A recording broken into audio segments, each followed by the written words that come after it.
Good morning everyone. अपने पिछले lecture में हमने बॉटनी के सिलेबस के बारे में जानकारी हासिल की थी। बॉटनी को 3 पेपर्स में बांटा गया है। इसमें जो थर्ड पेपर है, एल्गी, लाइकेंस एंड ब्रायोफाइटा, शैवाल, शैवाक एवं ब्रायोफाइटा, इसकी स्टडी हम यहाँ पर आरंभ करेंगे। तो इसमें सबसे पहली जो यूनिट है, यूनिट फर्स्ट में, जो कि एल्गा से प्रारंभ होती है, उसी की चर्चा आज हम करने जा रहे हैं। तो सबसे पहले हम जानेंगे कि शैवाल क्या है और इसके क्या जनरल कैरेक्टरिस्टिक्स होते हैं, सामान्य लक्षण क्या है। तो ऐसी कौन सी इसमें विशेषताएं हैं जिनके कारण इसे एक स्पेशल ग्रुप एल्गी के अंदर रखा जाता है। आइए देखते हैं। तो सबसे पहले the word algae derived from Latin word alga means seaweeds. जो एल्गी शब्द है ये कहाँ से बना है? ये एक लैटिन शब्द है एल्गा, जिसका मतलब होता है समुद्री खरपतवार। तो ये जो शैवाल हैं ये खरपतवार के रूप में पाए जाते हैं। तो समुद्री खरपतवार को लैटिन में कहा जाता है एल्गा, और इसी के नाम पर ये एल्गी शब्द पड़ा है। Study of algae is known as phycology. बहुत ही इंपॉर्टेंट प्रश्न है, अक्सर पूछा जाता है एग्जाम में। शैवालों के अध्ययन को क्या कहा जाता है? तो ये फाइकोलॉजी के नाम से जाना जाता है। कैसे बना है ये वर्ड फाइकोलॉजी? ग्रीक वर्ड फाइकोस का अर्थ होता है सीवीड्स। जैसे लैटिन के अंदर भाषा में हम सीवीड्स को एल्गी कहते हैं, वैसे ही ग्रीक वर्ड जो इसके लिए इस्तेमाल होता है सीवीड्स के लिए, वो है फाइकोस। तो ये जो फाइकोलॉजी है ये ग्रीक वर्ड से बना है, जहां पर फाइकोस का अर्थ होता है समुद्री खरपतवार, लोगोस का अर्थ होता है स्टडी ऑफ, यानी हम जिसका अध्ययन करते हैं। तो जब समुद्री खरपतवार का अध्ययन करते हैं तो उसे कहा जाता है फाइकोलॉजी। तो एल्गी का अध्ययन जिस शाखा के अंदर हम करते हैं, विज्ञान की वह शाखा जिसमें शैवालों का अध्ययन किया जाता है, वो जानी जाती है फाइकोलॉजी के नाम से। अब एल्गी के बारे में जो रेफरेंसेस हैं वो बहुत ही पुराने देखने को मिलते हैं। हालांकि तब माइक्रोस्कोप की खोज नहीं हुई थी, लेकिन जो एंशियंट लिटरेचर्स हैं, Chinese, Roman and Greek literatures, उनमें इनका उल्लेख मिलता है। चाइनीज इसे साओ के नाम से जानते थे, रोमन्स ने इन्हें फ्यूकस कहा, और ग्रीक तो हम देख ही चुके हैं कि फाइकोलॉजी नाम ही ग्रीक वर्ड फाइकोस के बेसिस पे रखा गया है। हवानियंस एल्गी को फूड के रूप में काम में लेते थे और उन्होंने इसे लीमू कहा। तो हम देखते हैं कि एल्गी का इतिहास या शैवाल का इतिहास भी पुराना है, और ये Chinese, Roman and Greek literatures में इनका उल्लेख मिलता है। फ्रांस में 12वीं शताब्दी के शुरुआत में उल्लेख मिलता है कि ये खाद के रूप में प्रयुक्त की जाती थी। तो माइक्रोस्कोप का जब तक इन्वेंशन नहीं हुआ, एल्गी के बारे में बहुत अधिक जानकारियां नहीं प्राप्त हो पाती थी। तो 17th सेंचुरी के बाद में माइक्रोस्कोप के इन्वेंशन के बाद जैसे जैसे उसकी जो पावर है वो बढ़ती गई, वैसे वैसे एल्गी के बारे में भी जानकारियां बढ़ती गई। 18वीं शताब्दी के लास्ट क्वार्टर तक 4 ग्रुप्स ही ज्ञात थे एल्गी के: फ्यूकस, अल्वा, कन्फर्वा एंड कोरेलाइना। और उस समय कारा के बारे में भी हालांकि जानकारी थी, लेकिन उसे इक्विसिटम, जो कि एक टेरिडोफाइट है, उसके साथ रखा गया था। तो इस तरह से माइक्रोस्कोप की इन्वेंशन के बाद ही इसमें प्रोग्रेस स्टार्ट हुई। अब ये जो टर्म एल्गी है, सबसे पहले इसको प्रयुक्त किसने किया? ये टर्म लीनियस के द्वारा दी गई थी। ये भी इंपॉर्टेंट क्वेश्चन है। लीनियस ने सबसे पहले एल्गी शब्द का प्रयोग किया था, लेकिन उन्होंने हिपेटिकी के अंदर इसको इंक्लूड किया था। तो उन्होंने एक ग्रुप रखा हिपेटिकी, उसको शैवालों के अंदर रख दिया था। तो एक्चुअली जो हम आज जो रूप देख रहे हैं एल्गी का, ये दिया था ALD जस्यू ने। जो वर्तमान स्वरूप हम देखते हैं but use for its present meaning, यानी वर्तमान स्वरूप में हम एल्गी को जिस रूप में देख रहे हैं उसका श्रेय जाता है ALD जस्सू को। नेक्स्ट है फादर ऑफ एल्गोलॉजी या फाइकोलॉजी। फाइकोलॉजी के लिए कभी कभी एल्गोलॉजी वर्ड भी यूज कर दिया जाता है। तो फादर ऑफ फाइकोलॉजी या एल्गोलॉजी ये कहा जाता है F.E. फ्रिश्च को। इनके योगदान को देखते हुए शैवालों का क्लासिफिकेशन में बहुत बड़ा योगदान है इनका, तो इन्होंने बहुत डिटेल में इनकी स्टडी की थी। तो F.E. फ्रिश्च को शैवालों के अध्ययन में योगदान के लिए इन्हें फादर ऑफ एल्गोलॉजी या फादर ऑफ फाइकोलॉजी के नाम से जाना जाता है। अब इंडिया में सबसे अधिक योगदान किसका रहा? ये हैं MOP अयंगार। ये F.E. फ्रिश्च के ही शिष्य थे और इन्होंने भी शैवालों पर बहुत अधिक रिसर्च की थी।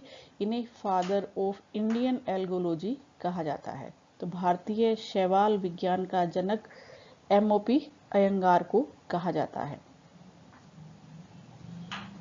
तो अब हम इस पिक्चर में देख रहे हैं father of algology in the world, यानी पूरे विश्व में इन्हें फादर ऑफ एल्गोलॉजी के नाम से जाना जाता है F.E. फ्रिश्च।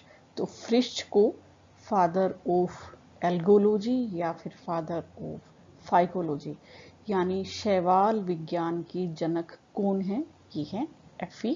फ्रिश्च। तो इस महान साइंटिस्ट को हम इस पिक्चर में देख सकते हैं। और अब है फादर ऑफ इंडियन एल्गोलॉजी, भारतीय शैवाल विज्ञान के जनक कौन हैं? तो ये हैं MOP अयंगार।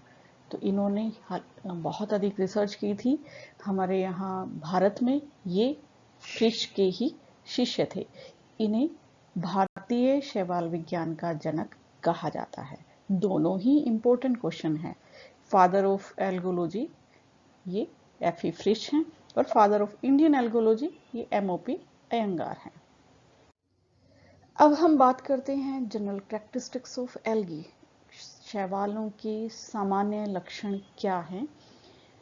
तो जो एल्गी हैं वो सिंपलेस्ट प्लांट्स के अंतर्गत आते हैं। बहुत ही सिंपल इनका स्ट्रक्चर होती है। तो ये मल्टी सेलुलर या यूनिसेलुलर दोनों ही तरह के हो सकते हैं। बहुकोशिकीय और एक कोशिकीय दोनों ही तरह के सदस्य शैवालों में पाए जाते हैं। तो सिंपलेस्ट फॉर्म है प्लांट्स की, बहुत ही सरल इनकी स्ट्रक्चर पाई जाती है। तो यदि हम इसकी शॉर्टेस्ट डेफिनेशन दें तो हम कह सकते हैं क्लोरोफिल बियरिंग थैलोइड प्लांट्स, यानी ऐसे प्लांट्स जिनमें थैलस के रूप में प्लांट बॉडी पाई जाती है और इनमें क्लोरोफिल उपस्थित होता है। तो अब हमें जानना होगा कि थैलस क्या होता है, यानी इनकी जो प्लांट बॉडी है, पादपकाय है, वो थैलस के रूप में होता है। तो थैलस कहते किसे हैं? थैलस या सुकाय जब प्लांट्स के अंदर वास्तविक जड़ तना पत्ती नहीं पाई जाती, true root stem and leaves are absent, तब ऐसी प्लांट बॉडी को हम थैलस कहते हैं। तो ऐसा पादपकाय जिसमें वास्तविक जड़ तना पत्तियों का अभाव होता है। जैसे कि हम अपने चारों तरफ जो प्लांट्स देख रहे हैं, आपने नीम, पीपल, बरगद, शीशम इन सब के वृक्ष देखे होंगे। तो इनमें हम देखते हैं कि इनकी जड़ें भी होती हैं, इनमें स्टेम भी पाया जाता है और इन पर लीव्स पाई जाती हैं। तो इस तरह की वास्तविक जड़ तना पत्ती जैसी संरचनाएं हमें शैवालों में दिखाई नहीं देती हैं। तो जब ऐसी प्लांट बॉडी होती है या ऐसा पादपकाय होता है जिसमें वास्तविक जड़ तना पत्ती अनुपस्थित होते हैं, तब हम उसे थैलस या सुकाय कहते हैं। तो ये बात आपको शैवालों के लिए अवश्य याद रखनी है कि यहाँ पर हम पादपकाय को सुकाय या थैलस ही कहते हैं, क्योंकि इनमें वास्तविक जड़ तना पत्ती का अभाव होता है। इसी के साथ इनमें वेस्कुलर टिश्यूज जो संवहन उत्तक हैं, जैसे जाइलम और फ्लोएम, वो भी नहीं पाए जाते हैं। तो लेट्स वेस्कुलर टिश्यूज यानी जाइलम और फ्लोएम संवहन उत्तकों के रूप में यहाँ पर अनुपस्थित होते हैं। Majority of algae are aquatic. अधिकतर जो शैवाल है वो जलीय होती है, जल में पाई जाती है। हम इन्हें स्वच्छ जल में या फिर समुद्री जल में देख सकते हैं। तो ये या तो पोन्ड्स में, जैसे तालाब, नदी, नाले इनमें पाई जाती है, या फिर समुद्र में भी बहुत सारी जो शैवाल हैं वो मिलती हैं। तो अधिकतर हम इसे जलीय स्वरूप में देखते हैं, जलीय हैबिटेट में देखते हैं, एक्वेटिक हैबिटेट में ये पाई जाती हैं, लेकिन बहुत कम ऐसी हैं जो स्थलीय होती हैं यानी भूमि पर पाई जाती हैं, और कुछ ऐसी हैं जो बहुत ही असामान्य आवास में पाई जाती हैं। तो जब बहुत सारी जो एल्गी के मेंबर्स हैं जल में पाए जाते हैं, तो हम कह सकते हैं कि अधिकतर जो शैवाल है वो जलीय होती है। एल्गी की जो मेजोरिटी जो है इसकी वो एक्वेटिक होती है, जल में पाई जाती है। All algae are autotrophic. तो हमने ये तो किसी में क्लियर किया था कि यहाँ पर क्लोरोफिल पाया जाता है। तो क्लोरोफिल उपस्थित है तो ये अपना भोजन खुद बनाती हैं। सभी शैवाल स्वयं पोषी होते हैं, अपना भोजन खुद बनाते हैं। यहाँ पर जो भोजन संचित होता है इनमें वो स्टार्च के रूप में पाया जाता है। तो शैवालों का संचित भोजन स्टार्च कहलाता है। तो ये थे कुछ जनरल कैरेक्टर्स। और अब नेक्स्ट है sex organs lack jacket around them. ये भी एक बहुत ही इंपॉर्टेंट कैरेक्टर है। इनमें जननांगों के चारों तरफ जैकेट का अभाव होता है, सुरक्षात्मक परत नहीं पाई जाती है, ये नेक्ड होते हैं। तो जो सेक्स ऑर्गन्स यहाँ पर या लैंगिक जननांग जो होते हैं उनमें उनमें जैकेट नहीं होती, वो नेक्ड होते हैं। इंपॉर्टेंट कैरेक्टर है जो इन्हें ब्रायोफाइटा से अलग करता है। Embryo is not formed after zygote formation. अब सेक्स ऑर्गन्स से गैमीट्स बनते हैं, युग्मक बनते हैं, उनके फ्यूजन के बाद जाइगोट का फॉर्मेशन होता है, लेकिन ये जाइगोट एम्ब्रियो का फॉर्मेशन नहीं करता है, यानी जाइगोट बनने के बाद भ्रूण का निर्माण नहीं हो पाता है। ये भी बहुत ही इंपॉर्टेंट कैरेक्टर है एल्गी का। It shows distinct alternation of generation. इसमें पीढ़ी एकांतरण है वो दिखाई देता है। पीढ़ी एकांतरण का अर्थ होता है कि जब लाइफ साइकिल में हमें दो फेजेस दिखाई दें, दो प्रावस्थाएं दिखाई देती हैं, एक तो हैप्लॉइड फेज अगुणित अवस्था और दूसरी डिप्लॉइड फेज या द्विगुणित अवस्था। तो यहाँ पर हम स्पष्ट अल्टरनेशन ऑफ जनरेशन या पीढ़ी एकांतरण देख सकते हैं। सेलुलर ऑर्गेनाइजेशन में भी प्रोकैरियोटिक और यूकैरियोटिक। जो यहाँ पर कोशिकीय संगठन है वो प्रोकैरियोटिक या यूकैरियोटिक हो सकता है। इसका क्या अर्थ है? प्रोकैरियोटिक दो वर्ड से बना है। प्रो का मतलब होता है प्रिमिटिव, कैरियोटिक यहाँ कैरियोन से बना है यानी कि न्यूक्लियस। इन सदस्यों के अंदर जो न्यूक्लियस है वो प्रिमिटिव टाइप का पाया जाता है। अब प्रिमिटिव टाइप का हम कैसे समझ सकते हैं कि यहाँ पर केंद्रक स्पष्ट नहीं होता, वो केंद्रक भित्ति के द्वारा नहीं घिरा होता, तो इसलिए जो जेनेटिक मटेरियल है वो कोशिका के अंदर ही केंद्रित रहता है, लेकिन किसी मेम्ब्रेन से बाउंड नहीं होता।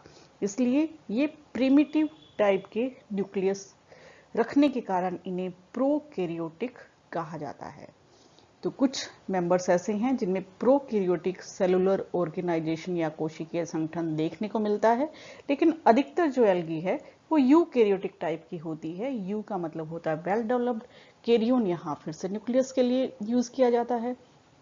तो जब इन सदस्यों में विकसित प्रकार का या वेल डेवलप्ड जो न्यूक्लियस पाया जाता है तो उसे यूकैरियोटिक कहा जाता है। तो अधिकतर जो एल्गी के मेंबर्स हैं वो यूकैरियोटिक सेलुलर ऑर्गेनाइजेशन दर्शाते हैं। The vegetative body does not show any differentiation into various tissue systems. तो हम पहले उल्लेख कर चुके हैं कि यहाँ वेस्कुलर टिश्यूज का अभाव होता है। तो इसी तरह से विभिन्न प्रकार के जो उत्तक तंत्र हैं वो वेजिटेटिव बॉडी या इसकी जो गाय है उसके अंदर, थैलस के अंदर देखने को नहीं मिलता। तो अब हम जान चुके हैं कि शैवालों की विशिष्ट लक्षण क्या होते हैं, किन प्लांट्स को हम शैवाल के रूप में जान सकते हैं। तो सबसे पहले इंपॉर्टेंट बात हमें याद रखनी है कि इनमें प्लांट बॉडी थैलोइड होती है, यानी ऐसी प्लांट बॉडी या पादपकाय जो वास्तविक जड़ तना पत्ती में विभक्त नहीं होता है। ये अपना भोजन खुद बनाते हैं, ऑटोट्रॉफिक होते हैं। अधिकतर जो शैवाल हैं वो जल में पाए जाते हैं। इनके अंदर जो स्टोर्ड फूड है, संचित भोजन है, वो स्टार्च के रूप में होता है। अधिकतर शैवालों में कोशिका भित्ति सेलुलोज से बनी होती है। इनमें जो जननांग हैं वो किसी भी प्रोटेक्टिव लेयर या स्टेराइल जैकेट से उनके से ढके हुए नहीं होते हैं। उनके चारों तरफ सुरक्षात्मक परत नहीं पाई जाती, वो नेक्ड होते हैं। गैमेटिक यूनियन के बाद जाइगोट्स से एम्ब्रियो फॉर्मेशन नहीं होता है, भ्रूण का निर्माण नहीं पाया जाता है। इनमें एक डिस्टिंक्ट अल्टरनेशन ऑफ जनरेशन या पीढ़ी एकांतरण देखा जा सकता है। इनमें वेस्कुलर टिश्यूज का अभाव होता है। इनमें लैंगिक जनन तीनों ही तरह का पाया जाता है, कायिक, अलैंगिक और लैंगिक जनन। तो ये कुछ इम्पोर्टेंट कैरेक्टरिस्टिक्स थे जो शैवालों में पाए जाते हैं। शैवालों के अध्ययन को फाइकोलॉजी कहा जाता है और जो शैवाल विज्ञान के जनक हैं वो है एफी फ्रिश। भारतीय शैवाल विज्ञान के जनक एमओपी अयंगार को कहा जाता है। तो ये कुछ इम्पोर्टेंट बातें थी जो हम एल्गी के बारे में जान सकते हैं। Thank you.